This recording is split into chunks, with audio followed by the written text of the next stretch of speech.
bit. We can't push it.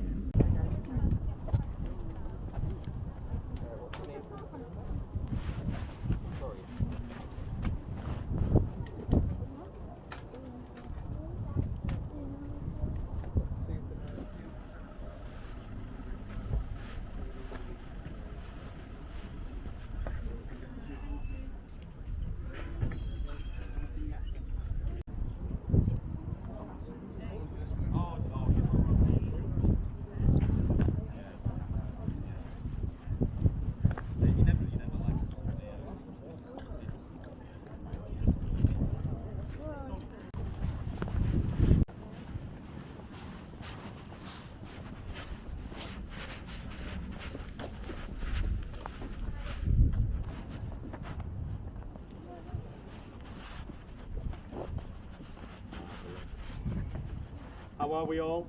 Good? Excited? Looking forward to it. Brilliant. Okay.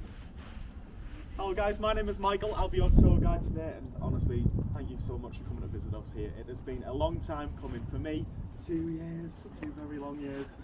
So it's great to have visitors back on the street. Now before we do, of course, head up onto the set and round there, I've got to get the boring health and safety stuff out of the way first, but it is important nonetheless, so if you could listen up, that would be wonderful.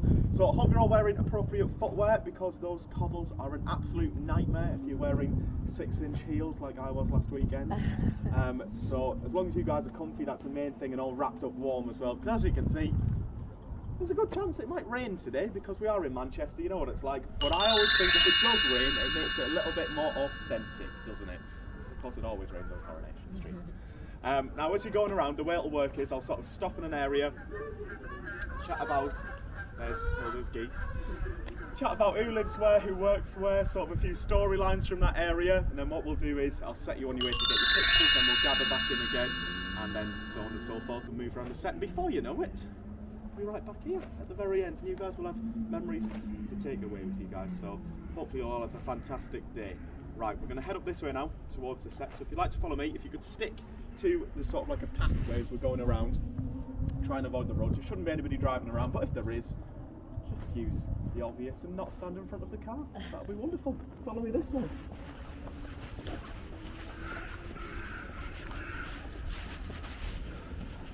Where have you two gents come from today? We're from Stoke. Stroll. Yeah. Not too far away then. No. Not too far. No. We set off early this morning. And, yeah. About 45 minutes. So.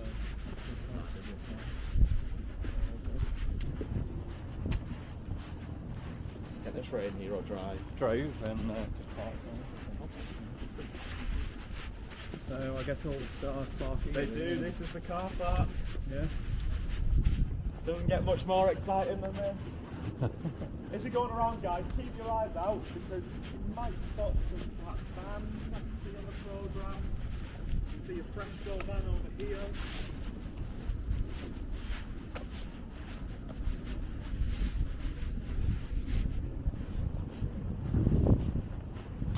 And in a moment you'll see a Newton and Ridley van.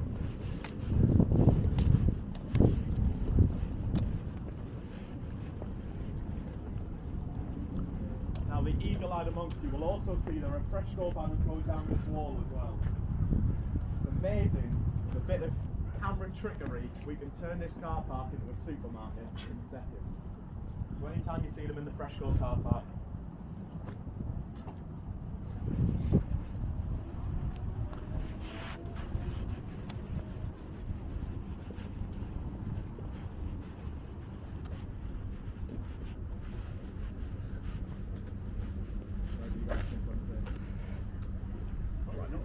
you're going to walk to you?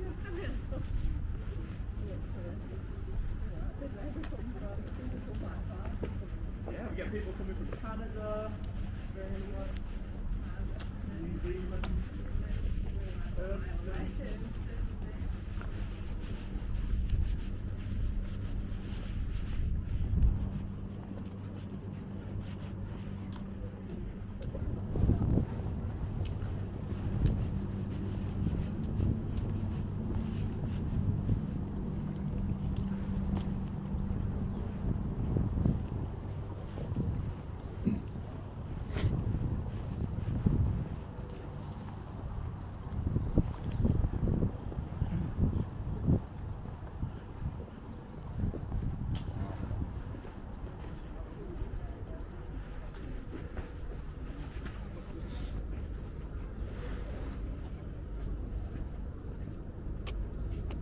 Right guys, so we're going to ignore the obvious behind me for the time being and ask, have you guys, any of you ever been to Media City before?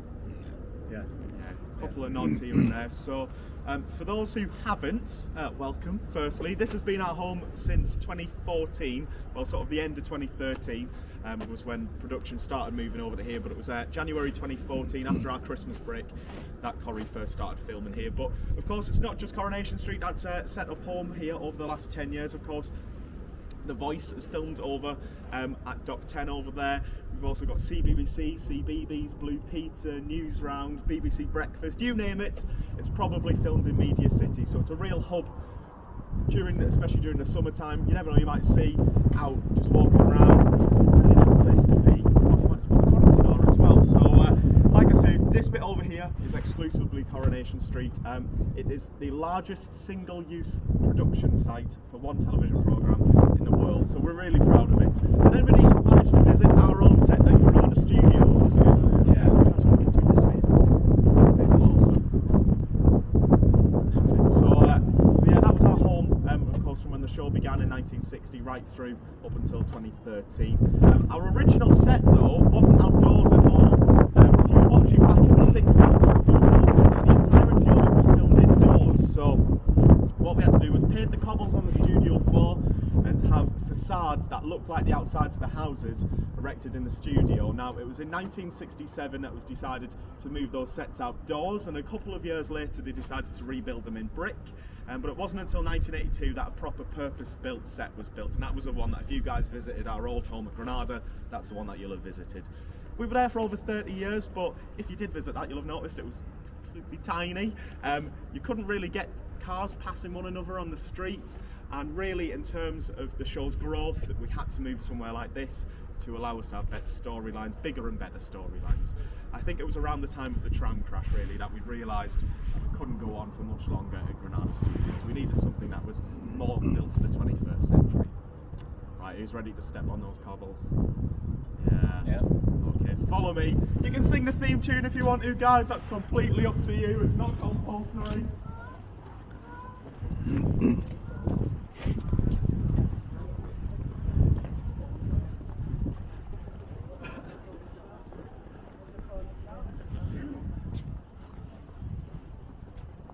you want to make a nice group around me again here.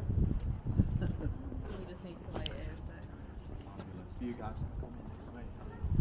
I know it's exciting, you can see what's down there. We will get there in good time though. Alright, we're excited to be on Coronation Street. Yep. Yeah. Well, you're not. We're actually on Viaduct Street. Of course, evidenced by the huge viaduct behind you. I like that piece buzzing.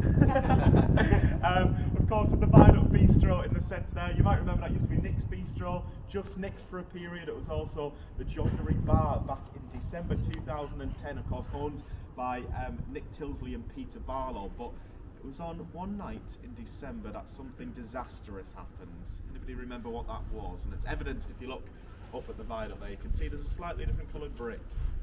What might that be?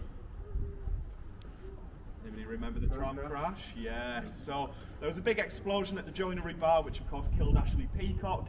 That in turn meant that the tram passing over the viaduct there came crashing down into what was at the time D and S Alahans behind me here. Now of course D and A Alahans. And if you remember, poor Molly Dobbs was in there with baby Jack at the time.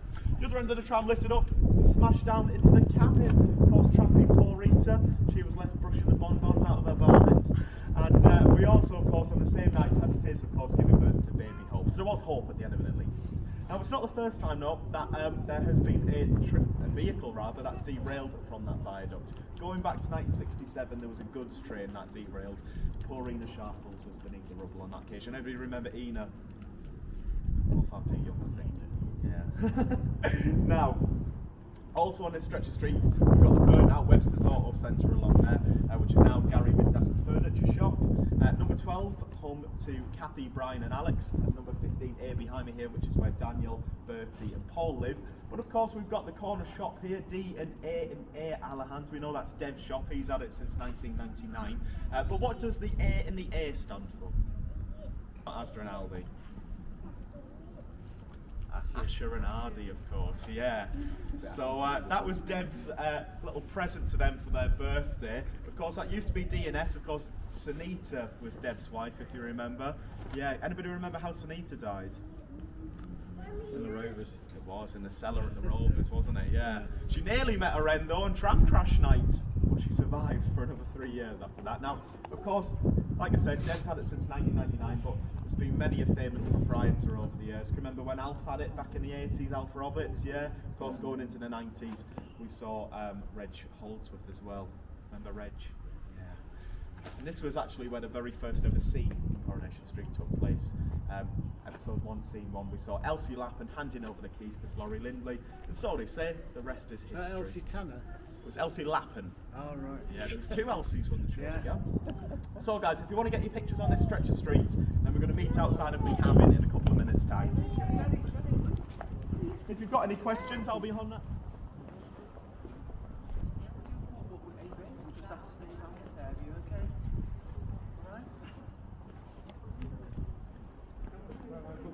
Yes, mate, are you? Oh, yes, they go.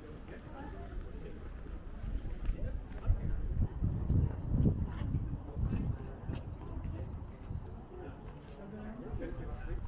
Yes, well, just for about 2 minutes.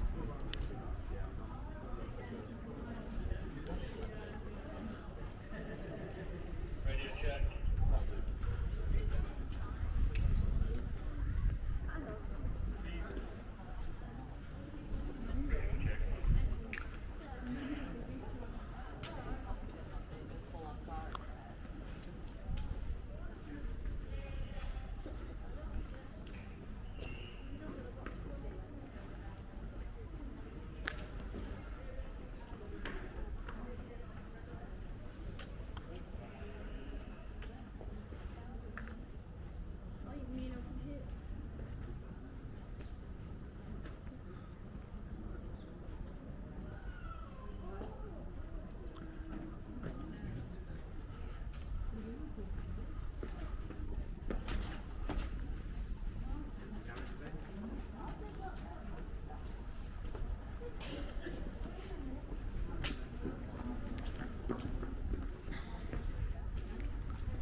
Bigger or smaller than you thought it would be? Much smaller. I don't know whether I've worked here too long now and I can see it's true to size. It just looks like such small for a terrace house, isn't it?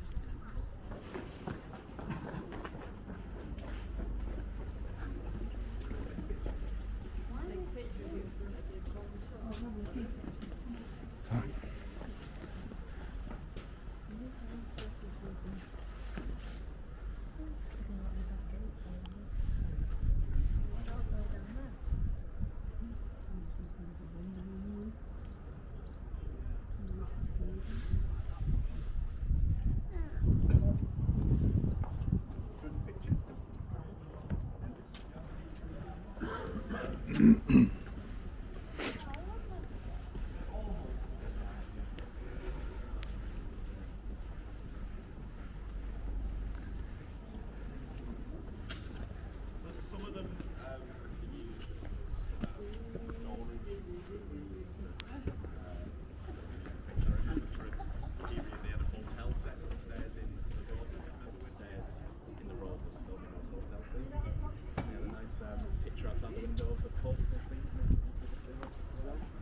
another, and of course we've got the Kabin here. It's been on Coronation Street since 1990. Before that, the original shop that Len bought for Rita was down on Weatherfield Street.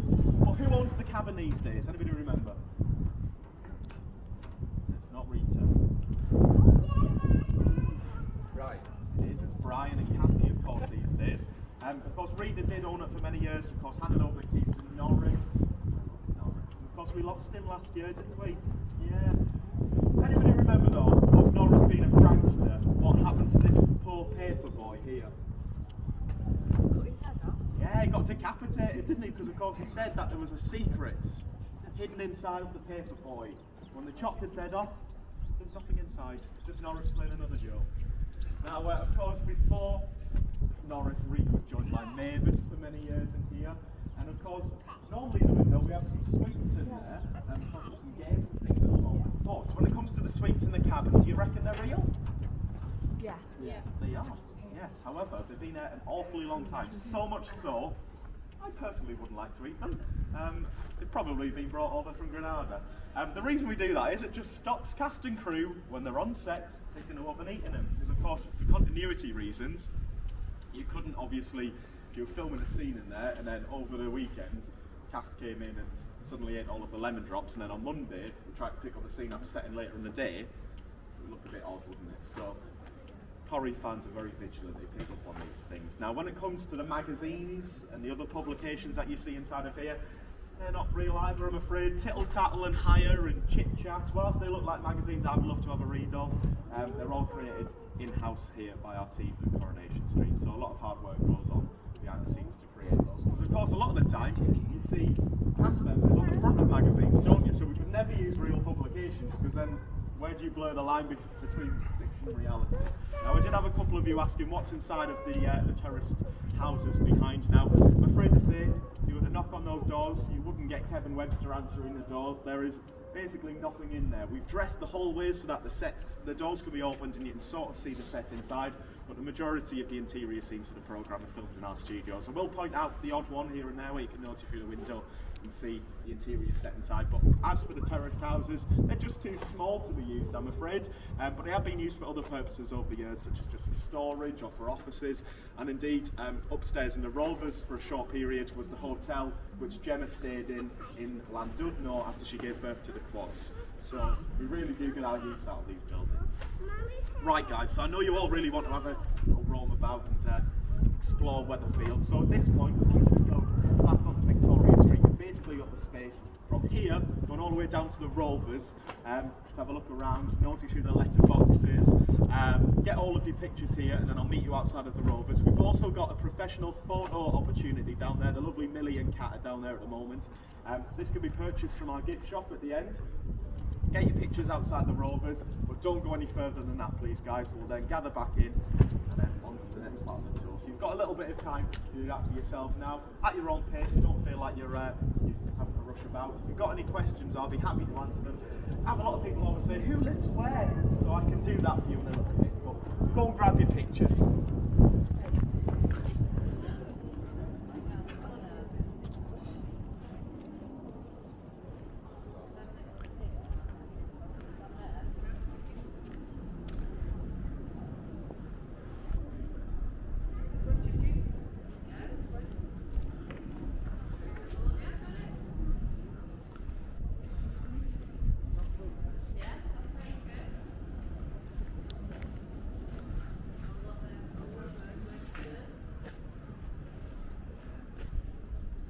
You see this on the set, don't you?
just amazing. Spring seeds. Winter, I've got it.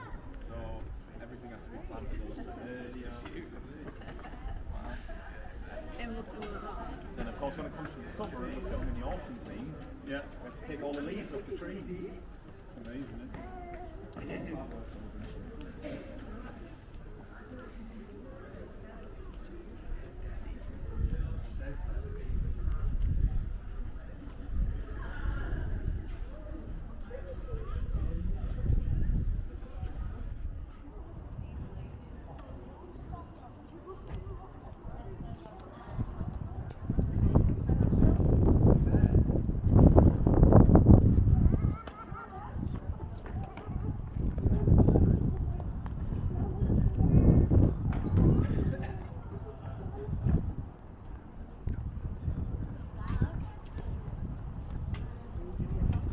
Yasmin and Stu.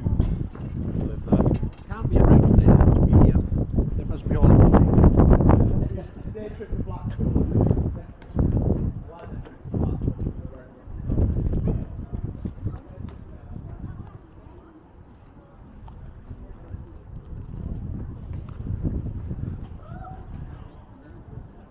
Don't forget to take your pictures outside the Rovers as well, guys. That photograph opportunity is included in that time that you've got to explore. So make sure you do that if you'd like your professional pictures there.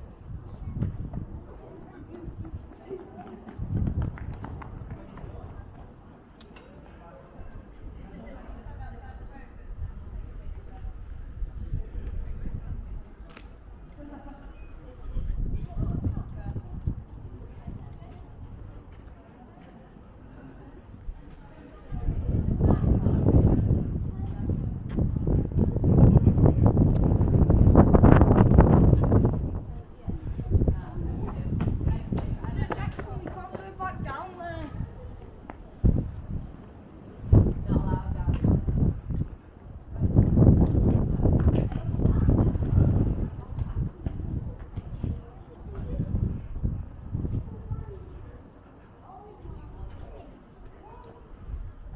And there we go, the world famous Rovers Return.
one final picture taken on our camera outside the Rovers. Now is your time to do so.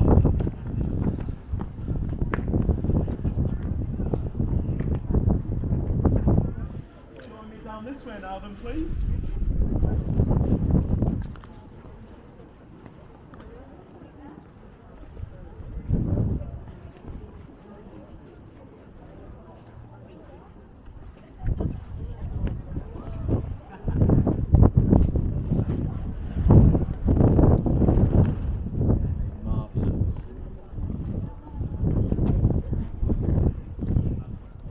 Everybody wants to gather in for me. Otherwise the wind carries my voice. I don't know if you can hear. Okay, so welcome to Rosamond Street. Of course, we've got the Rosamond Street Medical Centre. That was nearly a nasty accident there, wasn't it? Got the Rosamond Street Medical Centre behind me. As I've just mentioned to somebody, this used to be Alec Gilroy's graffiti club back in the day, and of course For Your Fries Only, which is Deb's Fish and Chip shop. Of course, we don't really see it on screen much, but you might remember when Scylla Battersby used to work there. Going through the viaduct, you can see through to a continuation of Rosamond Street. Now, if you went to our old Granada set, this was actually a picture attached to the side of the studio wall that made it seem as if the street continued downwards. However, when we moved here, we realised that it probably wasn't the best thing to replicate. So we've sort of turned the street 90 degrees, so Rosamond Street continues that way, not to the left-hand side now. Maudsley Street is the street behind Coronation Street, that's still there. Luckily, not many people noticed the change. Now, of course, my favourite part of the set, I would say, is the ginnel that runs behind Coronation Street. Some of you might have seen it from the top, but if you want to go and have a peek down through there, you can see the Rovers backyard and have a nosy down at the back gardens, and then head back up.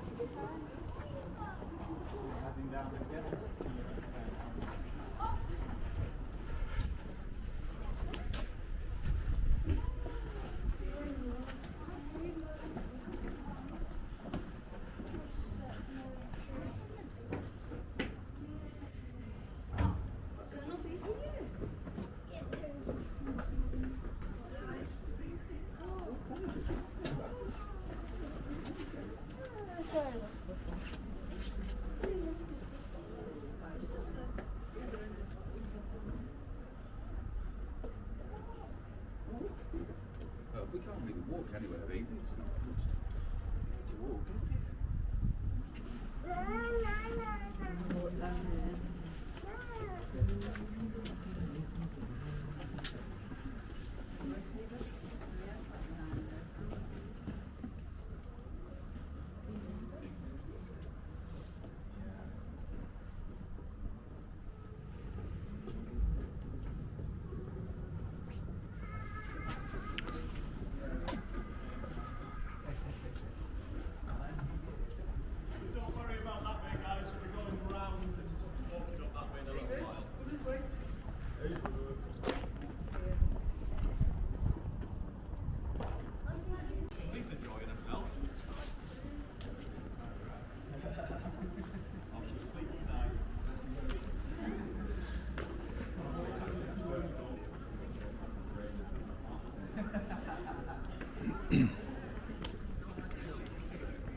Yeah, so you can have 5 different scenes being shot at one time.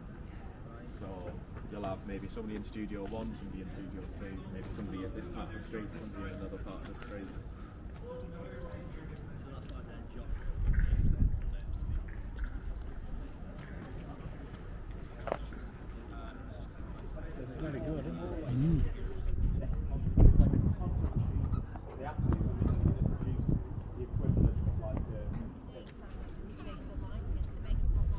this is where you can tell. So if you're ever watching comedy and it looks really desaturated and it's meant to be nighttime, it's like blue, you notice that that's been filmed during the day and then desaturated the shots and look like it's set later on. Obviously it's a lot easier to film during the day, but they do night shoots as well here. Right, ladies and gents, are we ready? I'll just go double check there's nobody.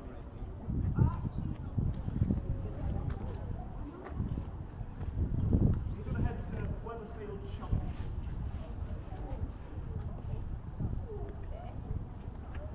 Follow me up this way, guys.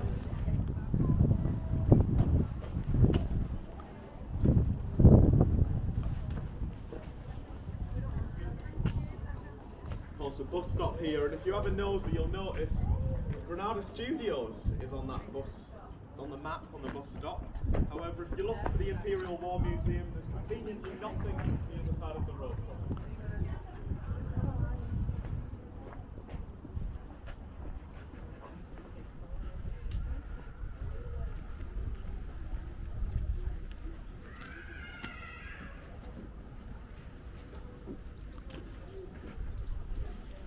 Brief again for me.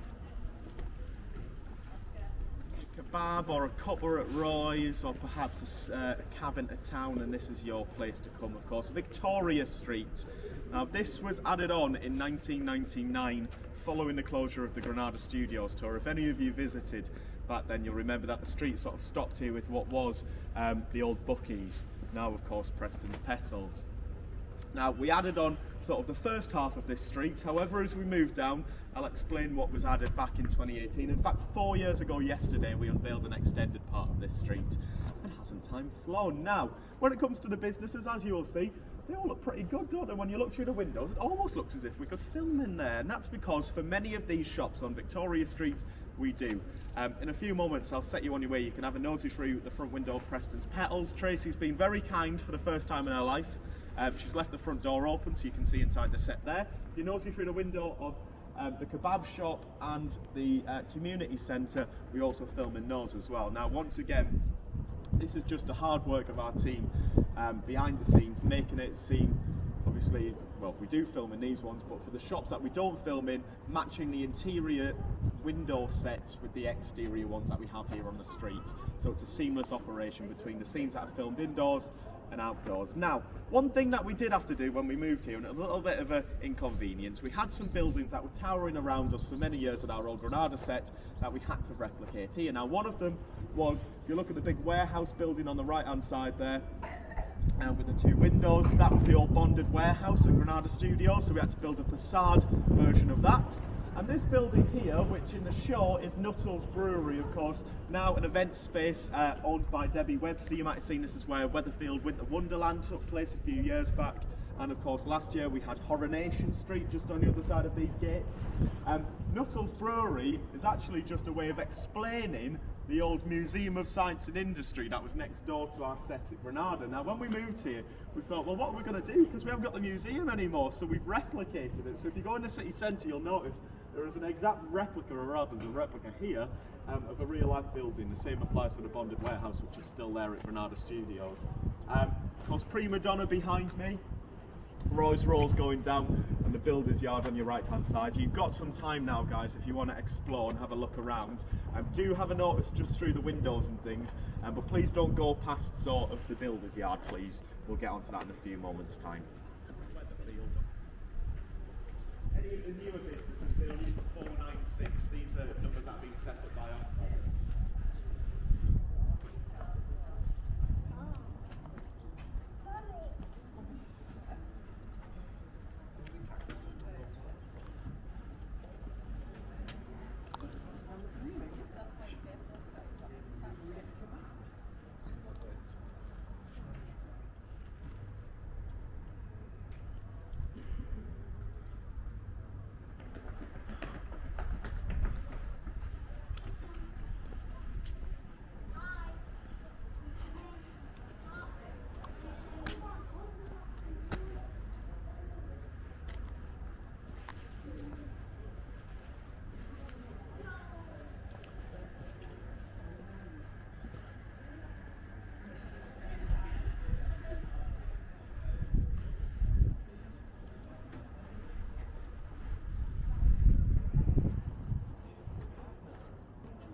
Have a look at this.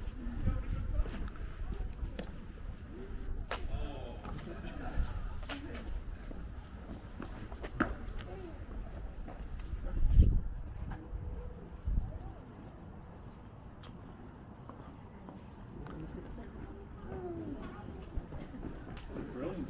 Fantastic. Yeah, really, really good. This is the first time we've been to this set. Yeah, it is impressive. We do YouTube channels, so we'll give you cards, we'll probably see some. I'll have a look, mate. Yeah, of course. Have a look. Yeah, love it. 400 subscribers. Well, when I'm on there, mate, I dare say it will go through the roof. It will do, I reckon. Yeah, but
what would you do without me, Stella? Stop here. I can hear you crying. Across the pen.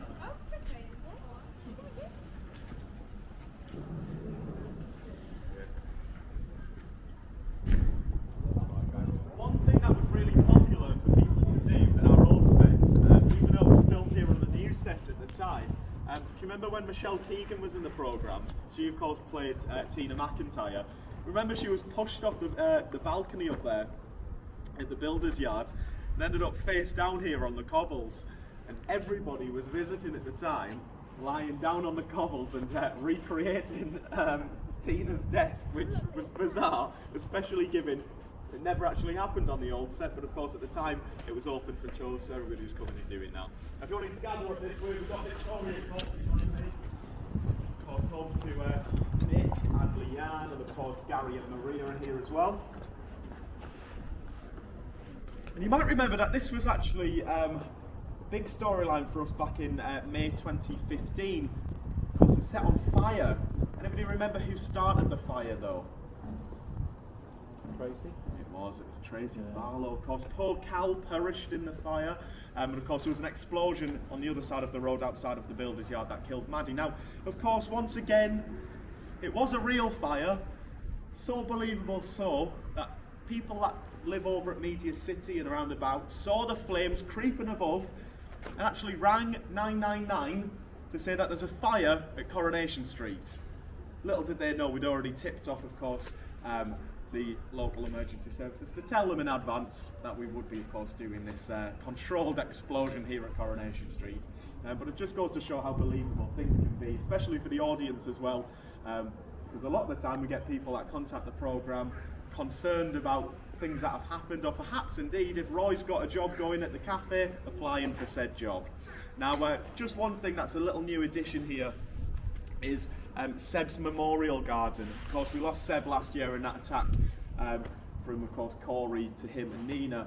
And of course, with all of this crime going on in Weatherfield, we really do need our very own police station. So in the past we'd used a building at Granada Studios. We've also over time used real closed down police stations. But now here at Media City we have our very own police station, and we're going to head round there in a few moments. But if you'd like to walk down this way, do get your pictures here. It said Memorial Garden. And as well, since then, a new block of flats has opened up in the old V-Court Fitness Gym. This is now M10 Living, so who knows who might move in there.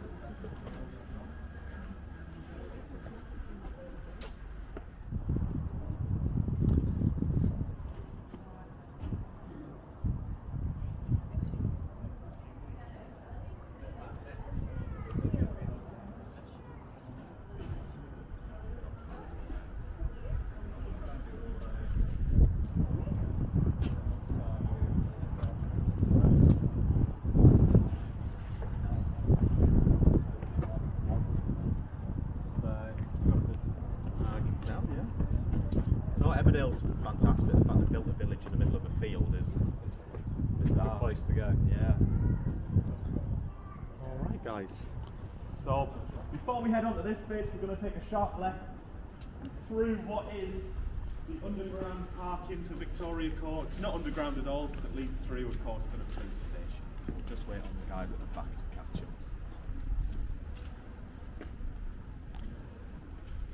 We really do use every corner of the set here. Guys, if you just want to jump down from there for me.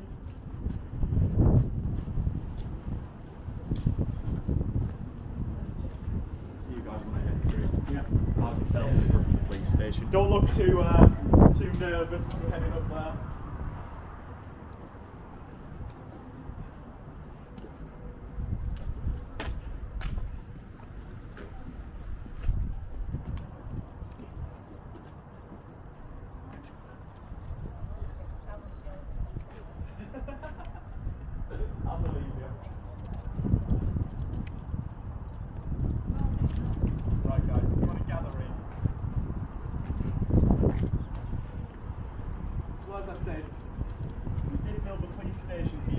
Never anticipated, of course, back in 2018 when this part of the set was built, that a pandemic would be on the way, and that of course stopped us filming any scenes out on location, so we had to get creative. Now you might notice if you turn around that Weatherfield Crown Court is immediately next to the police station now,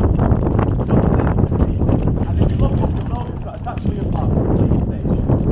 We realised that we couldn't go on location to shoot our court scenes anymore. So what we had to do was paint these downstairs windows and those reds, put the Weatherfield Crown Court sign, and of course obscure the upstairs to hide the fact that it was the police station. Nowadays we could go back on location again, but it's very convenient to have this now here on our set. Upstairs in the police station, so whilst we do film inside of here, we also use the upstairs of this as well. You know, whenever we see Debbie Webster's hotel, the Chariot Square Hotel, often seen with Adam and Lydia recently, that's just upstairs in the police station. So we really do use every single corner of this set for something different. Just down here as well, we have a bit of a multi-purpose space. So whilst this is, as you can see, the back of Roy's Rolls and things, you'll have seen this on screen over the last few weeks as the nightclub where Amy Barlow, of course, was spiked.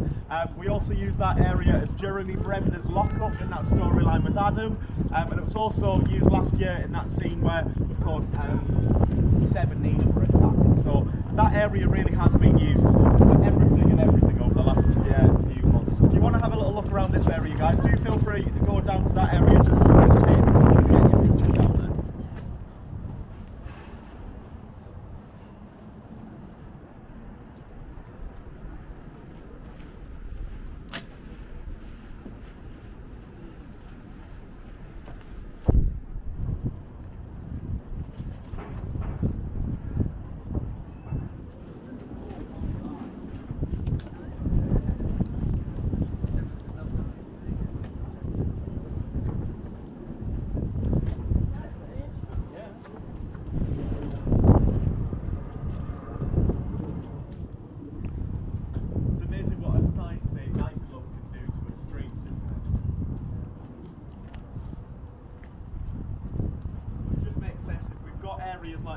free to use them, of course, but rather than go out on location, which is obviously costly and time consuming.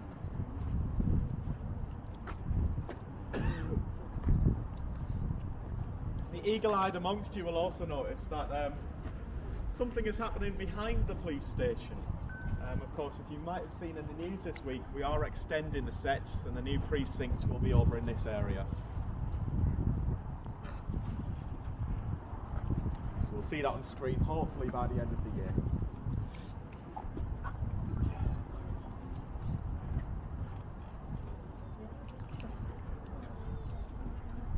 Just going along there. We have to be very, very careful to, of course, if there's heavy traffic on the day, we couldn't really use this area. We'd have to try and write it into the storyline. So we have added, as part of our set, a Metrolink station, and that's very convenient given the Metrolink have just built tram lines just on the other side of this wall, so we don't no longer have to disguise the sound of trams going past because we can use them in the programme as part of our Metrolink set. You might notice sometimes you'll see like maybe a construction worker walking around with a high vis and a helmet on. The reason behind that is there's usually construction work going on around that we can't disguise the noise of, so it makes it seem as if it's part of just Weatherfield's daily life. There's just maybe construction work going on the other side of a wall or something that we can't see. So by doing that, it just disguises it. We did it for a little period, we actually the outside of the gym covered in scaffolding and things, and that's because we walked on top of flats at Media City that was really, really loud. So by, of course, filming on that bit of the area, just having sort of a little bit of action going on in the background, you viewers think, oh well, it's just the construction noise coming from the flats and not actually from over at Media City.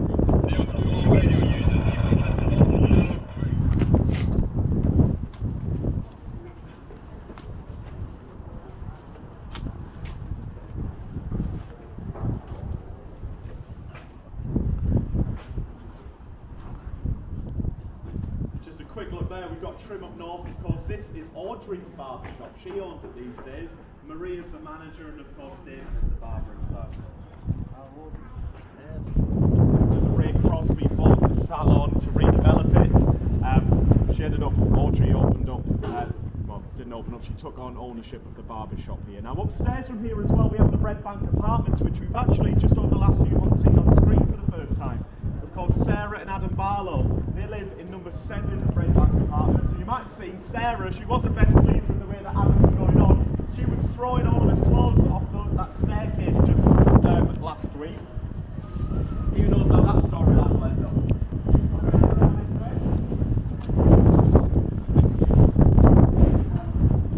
So as I said, 4 years ago yesterday, this part of the street opened up for the unveiled to the press for the very first time.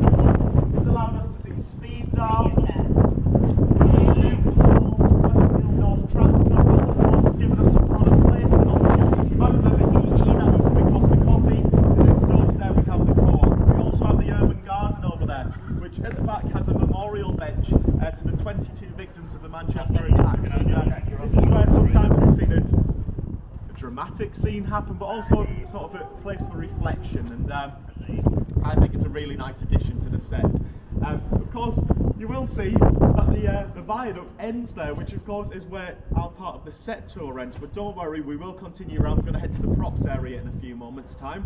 But feel free to get your pictures around here, guys. Of course, the newest addition to this part of the street is Shuttleworth's Independent Funeral Services, of course, owned by George Shuttleworth. You might remember Archie Shuttleworth was his dad, introduced as a love interest for Blanche back in the day. Their old funeral parlour was on Tile Street. Now, just yesterday I was talking to the show's old archivist, Darren Little, and he said to me, the reason their surname is Shuttleworth is because the family motto for the funeral parlour was their services to shuttle you off. That makes sense? Yeah? So get your pictures here now, guys, and then what we're going to do is, like I said, we're going to lap round to the props area.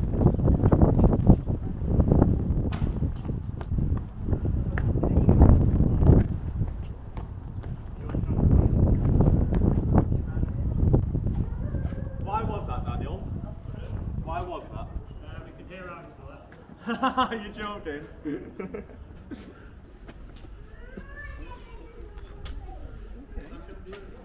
What? We've got the Amazon theme park over at Media City. But they use the same radio numbers, so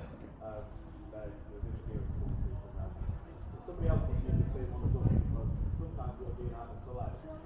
Yeah, it's the view cinema next door. I'm a celeb. Australia back then. I have been over at the jungle a couple of times already.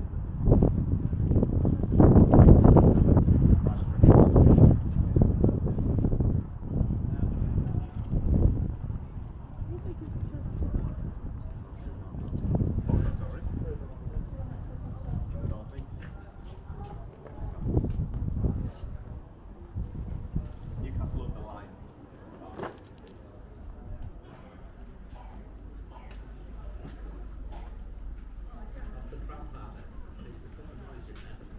We don't have to put the noise in because we've got the tram going over the road now. Yeah, so we did see a tram go across that viaduct a couple of weeks back using CGI.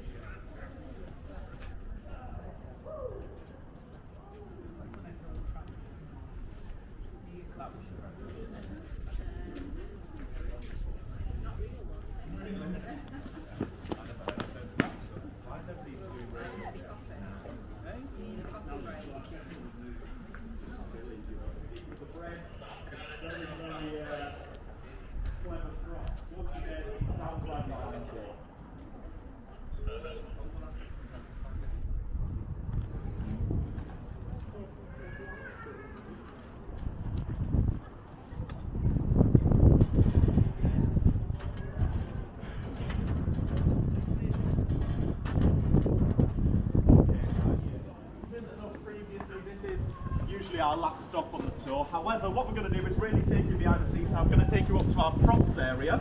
So we're going to head back in sort of the direction we've been on, sort of loop around on ourselves. So if you'd like to follow me up this way, try not to get confused with the other group that is just slightly ahead of us. Basically used for everything in the programme. It's just a facilities building, but it's been used as Betty Street Primary School, Weatherfield High, it's been used as council offices, you name it. We've turned it into something.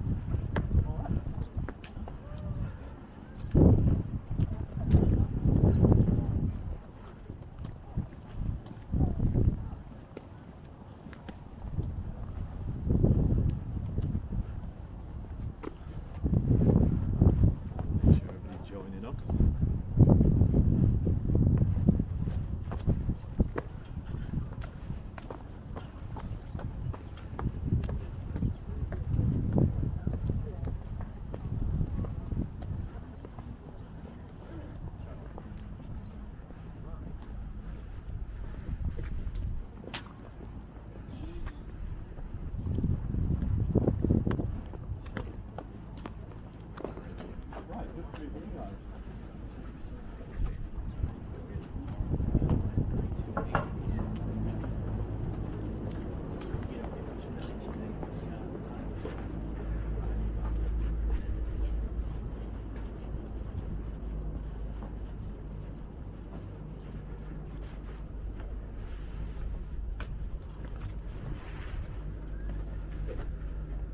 Okay, so welcome to our props area here at Coronation Streets, where you can basically find anything and everything that you need to dress a set. Now, we have got just a little selection of things here to show you, such as the garden dressing. There's a shed up here for bikes, so every child in the street will have their own bike because, of course, as I said, Coronation Street viewers are very vigilant. They will notice the fact if you have Jack Webster on Liam Connor's bike in one scene, they'll say, well, wait a minute, that's the same bike. So they're all labelled, and it's part of our props team's duties to make sure that each individual product, such as laptops and phones, are labelled with which characters they are. Even suitcases are labelled with Fizz's suitcase, Tyrone's suitcase. Inside of this building we have a much bigger props warehouse where basically it's like a Coronation Street museum. You name it, we've probably kept it. So whenever you see a character redecorate, all of their furniture, their old furniture, gets taken out and put into this warehouse, and maybe in 10 years time when we have a new character join, we could reuse a bit of that furniture, or perhaps if we have a guest character come in and we need to dress their set just for a few episodes, we might stick their old somebody's old sofa in there. And as viewers, whilst you are vigilant, of course, when you take that furniture out of the original setting and put it in another one, it looks like a completely different house. However, of course, we do have iconic props in here as well. You might remember a few years back, Ken opened up the drawer in number 1 and all of Deirdre's old glasses were in there. We do of course store all of these. We have of course Liz's famous necklaces that she always used to wear, Ina Sharple's hairnet, and of course that impressive big picture of Alf Roberts that's always above Audrey's fireplace. Now we went from using a set for 5 Grasmere Drive back in the 90s to using the real life location. It looked completely different, but as viewers you instantly saw that picture of Alf above the fireplace and all of his like sort of mare clothing. You instantly thought, well, it's 5 Grasmere Drive, of course. You didn't realise it was a different house at all. So do have a couple of minutes, guys. Just have a little nosy. You never know, you might recognise something from over the years. Like I say, it's all garden stuff down here, construction dressing here, and of course the bike store.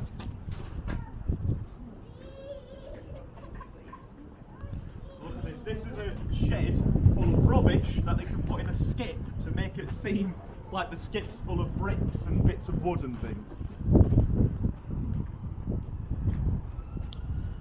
You notice there's some signage there for Weatherfield City Council. The larger bits of signage tend to be kept inside of the van, so anytime you see a fresh coal van or a brewery van, they tend to be holding props inside.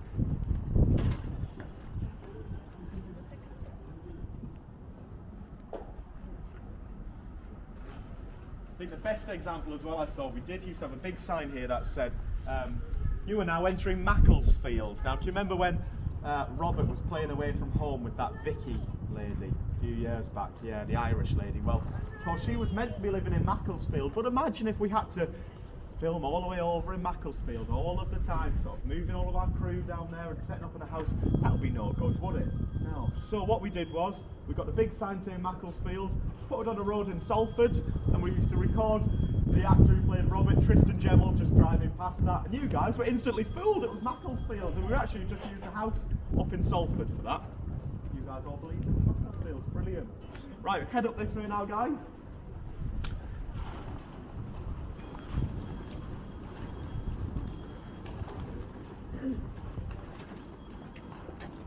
Now, as I said to you earlier, we had to think of a new sort of way that we could show Rosamond Street through the viaduct. Of course, in the old place we had that picture, but it just wasn't effective anymore. So we built these facades here to insinuate that the street continues off to the left-hand side. However, as you can see, they're not real bricks at all. And this sort of harks back, funnily enough, to when the show first began, because whilst we've got the facades here at Rosamond Street, back when the show began, we had facades for Coronation Street in our studio. Some of those production techniques are still in use today, because back then, if you ever saw a character hanging out of an upstairs window, they were up on a ladder looking out, because of course there was no backs to the buildings. And that's something that we would have to do here if we were ever to show any characters that lived on Maudsley Street along here. As you can see, there's no backs to their houses. They would have to be stood up on a ladder doing exactly the same. There's actually a famous story in relation to that regarding Jean Alexander, who played Hilda Ogden. She suffered from vertigo. However, fortunately for her, we had to have her stood up on a ladder, hanging out number 13's window, hanging flags out for a Jubilee party once. She wasn't best pleased. But like I say, that's just the same thing that we would have to do here in 2021, and that was all the way back in the 1970s. So some things have changed quite considerably, some things have stayed the same. Right, we're going to head up now to our last point, which is the Tony Warren building, which is directly ahead of us. We're going to walk up to there now. Last view of the street through here.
gathering again.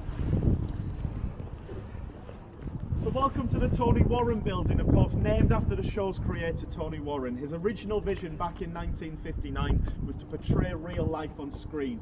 And Granada, they said no, because they said who would be interested in watching something that they could look out their window and see? Of course, Tony Warren proved them wrong.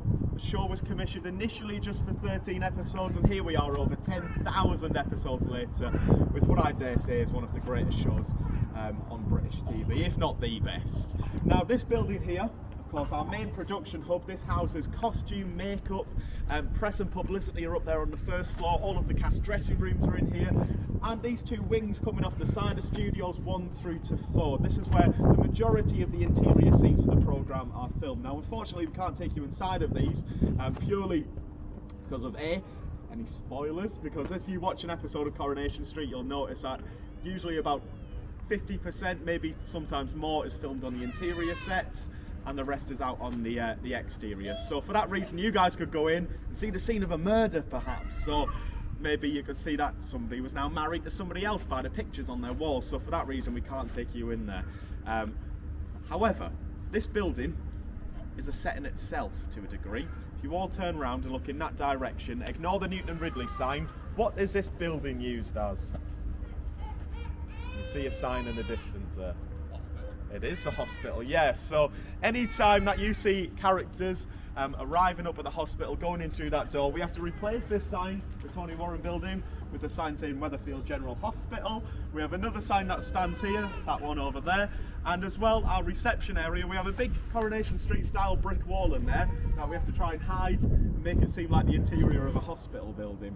This has also been used as the exterior of Weatherfield High during the pandemic, though we've actually started going back on location again for that. So like I say, we really do use every little bit of our production site here at Media City to deliver Coronation Street to you. There's an example of the tram noise. Right guys, before we head over towards our final stop on the tour, I think I'll just give you a few words from Tony Warren himself. Now, when Her Majesty the Queen visited back in 1982, she had a very important question for Tony Warren. She said, where is Coronation Street? And his answer was a nice one. He said, well, it's meant to be about 7 miles in any direction from the centre of Manchester, but he said, I always like to think it's wherever you want it to be in your heart. Which is really nice, isn't it? Follow me this way.